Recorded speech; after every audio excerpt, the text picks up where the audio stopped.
बिस्मिल्लाहिर्रहमानिर्रहीम। अस्सलाम वालेकुम दोस्तों, मीर फ़ान and you are watching Rahbar academy. दोस्तों आज की इस वीडियो में हम बात करने वाले हैं पीएचपी सिंटैक्स की। हम जानने की कोशिश करेंगे कि पीएचपी सिंटैक्स कौन सा है, किस तरह से होता है, पीएचपी की बेसिक्स कौन सी है। इससे पहले हम वीडियो बना चुके हैं वैम्प सर्वर पर, जिसमें हमने कंप्लीट सेटअप किया था कि हम पीएचपी को किस तरह से इंस्टॉल कर सकते हैं। अगर आपने वैम्प सर्वर को इंस्टॉल कर लिया है, किसी किस्म का अगर कोई एरर है तो कमेंट्स करें। अगर इंस्टॉल हो चुका है तो उसको ऑन कर लें, क्योंकि जब भी हम पीएचपी पे काम करेंगे उसको ऑन करना पड़ेगा। तो चलिए बिना टाइम जाए कि वीडियो को स्टार्ट करते हैं। वीडियो स्टार्ट करने से पहले अगर आपने अभी तक हमारा चैनल सब्सक्राइब नहीं किया, सब्सक्राइब कर लें और साथ लगे बेल आइकन को भी प्रेस कर दें। मेरे पास वैम्प सर्वर इंस्टॉल है, इस पे क्लिक करता हूं और इसको रन कर लेता हूं। यस पे क्लिक करूंगा। उसके बाद यहाँ पे आप देखें, यहाँ पे देखें रेड हुआ, उसके बाद ऑरेंज होगा, उसके बाद ग्रीन हो जाएगा। देखें अभी ऑरेंज हो गया, उसके बाद ग्रीन हो गया। अब हम अपने पीएचपी पे काम कर सकते हैं। इससे पहले हम काम नहीं कर सकते थे। अब आपके पास इंटरनेट हो या ना हो उसका कोई इशू नहीं है। अभी हमारा जो सिस्टम है वो सर्वर बन चुका है। सर्वर कैसे बना है, मैं क्रोम ब्राउजर ओपन करता हूं और इसको मैं रिस्टोर कर लेता हूं। इसमें पहले मैं काम करता रहा हूं।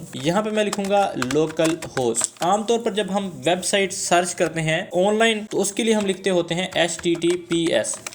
ओके, उसके बाद कोलन होता है, उसके बाद डबल स्लैश होती है, उसके बाद हम अपनी डोमेन का नाम लिखते हैं। मिसाल के तौर पे अगर मेरी डोमेन है रहबर.com, इंटर करेंगे तो हमारी जो डोमेन है, हमारी जो वेबसाइट है वो ऑन हो जाएगी। अगर हम लोकल काम कर रहे हों, यानी कि अपने सिस्टम में काम कर रहे हों, इंटरनेट से कनेक्ट ना हो, हमने लोकल सर्वर बनाया हो, तो उसके लिए सबसे पहले हम यहाँ पे लिखते होते हैं लोकल। अब जो HTTPS का जो काम है वो लोकल होस्ट के साथ होता है, उसके बाद स्लैश। अब जो भी डोमेन होगी हम वो डोमेन का नाम लिखेंगे।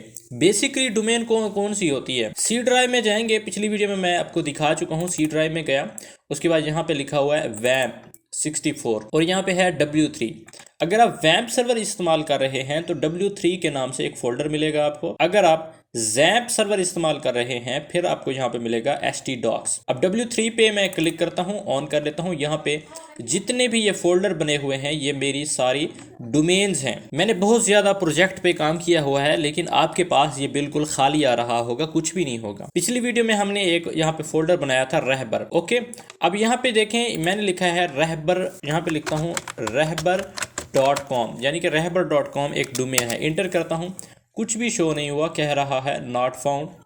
ओके, URL सही नहीं है। अब मैं क्या करता हूं, अब ये जो सिर्फ खाली रहबर लिखा हुआ है इसको राइट क्लिक करके इसको नाम दे देता हूं, इसी फोल्डर को .com, रहबर.com मैंने नाम दे दिया। इंटर किया। अब जाके मैं अगर रिफ्रेश करूं तो देखें यहाँ पे हमारा जो वेब पेज था वो ओपन हो गया। लेकिन रहबर फोल्डर को अगर ओपन करता हूं तो यहाँ पे एक फाइल बनी हुई है index.php। अगर यहाँ पे कोई और फाइल बनी हो, सॉरी ये तो फोल्डर बन गया, इसको यहाँ से डिलीट करते हैं। राइट क्लिक करके मैं न्यू फाइल बना लेता हूँ। इस फाइल का नाम रखता हूँ मैं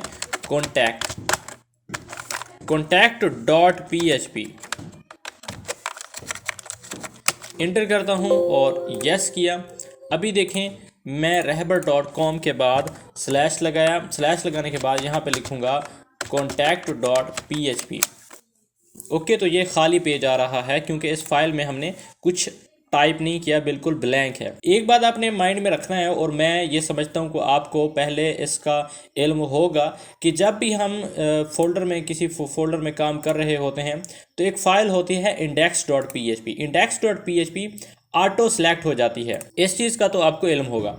अब जैसे ही हम इसको यहाँ तक सिर्फ डोमेन लिखते हैं, यानी कि फोल्डर का नाम लिखते हैं, इंटर करते हैं, तो हमारा जो इंडेक्स वाला पेज है, इंडेक्स वाली फाइल है वो एक्सेस हो जाती है।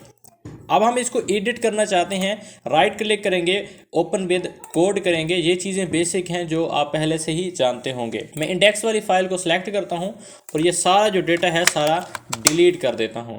VS कोड अगर आप इस्तेमाल नहीं करना जानते तो इस्तेमाल करना शुरू कर दें, क्योंकि बेसिक जो होती हैं हम किसी भी प्रोग्राम में कर सकते हैं। अगर बेसिक आप किसी भी ब्राउज़र को इस्तेमाल कर रहे हैं तो आपकी चॉइस है, लेकिन मैं VS कोड एडिटर इस्तेमाल करता हूं। इससे पहले मैं नोटपैड++ इस्तेमाल करता था। वो आपकी चॉइस है, जैसे आपको बेहतर लगे इस्तेमाल करें। अब यहाँ पे हम पहला कोड लिखेंगे और सिंटैक्स को देखेंगे कि जो PHP सिंटैक्स होता है वो किस टाइप का होता है।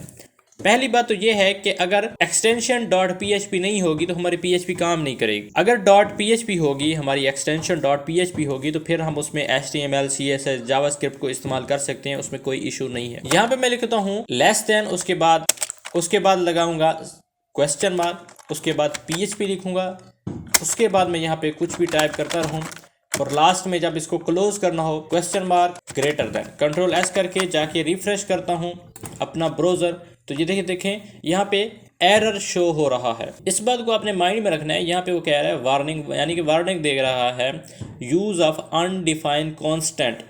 आपने जो ये कुछ टेक्स्ट लिखा है ये अनडिफाइन है, यानी कि डिफाइन करना पड़ेगा हमें। डिफाइन कैसे करना पड़ेगा?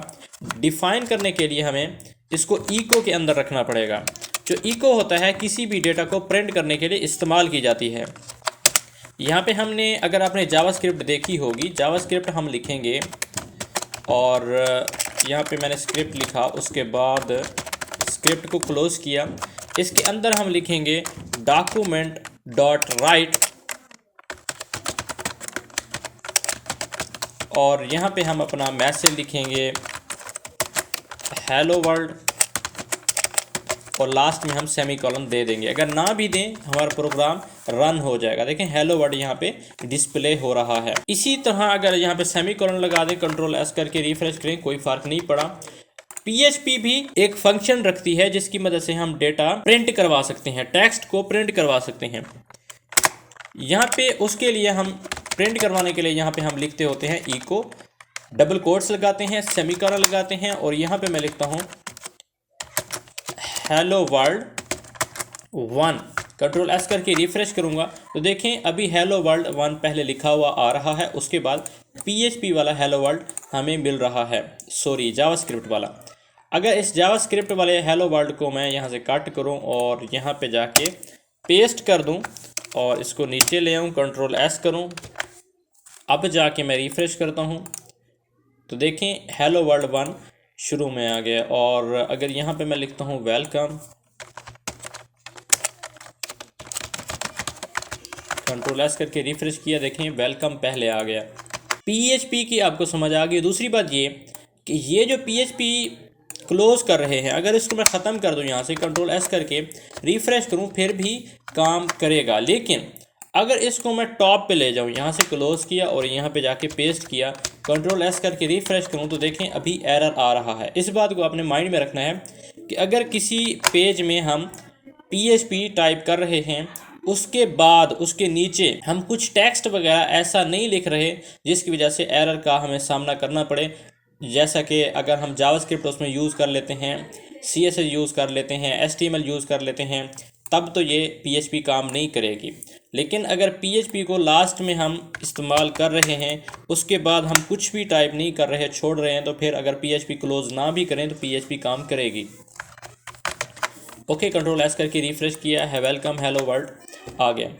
आमतौर पर अगर हम HTML के अंदर PHP इस्तेमाल करना चाहें वो भी कर सकते हैं, PHP के अंदर HTML इस्तेमाल कर सकते हैं। मैं यहाँ पे PHP का बेसिक कोड लिखता हूँ, सॉरी HTML का बेसिक कोड लिखा, उसके बाद यहाँ पे मैं लिखता हूँ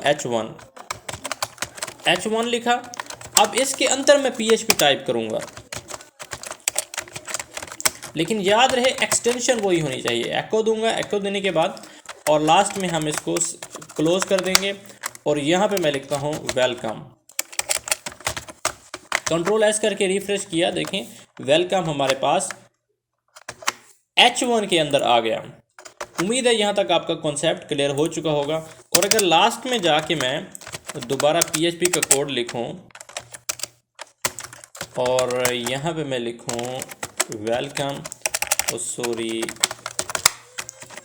अब इसके अंदर मैं HTML का कोड लिखूँगा। मैं यहाँ लिखूँगा H1, उसके बाद क्लोज करेंगे H1 के साथ और यहाँ पे जाके मैं लिखूँगा वेलकम, कंट्रोल S करके रिफ्रेश करें, देखें फिर भी वो काम कर रहा है। इस बात को आपने माइंड में रखना है। इससे पहले हम जितनी भी लैंग्वेज पढ़ चुके हैं, जैसा कि हमने CSS पढ़ी, हमने जावास्क्रिप्ट पढ़ी, उसमें हमने ये जानने की कोशिश की, ये सीखने की कोशिश की कि वो केस सेंसिटिव होती थी।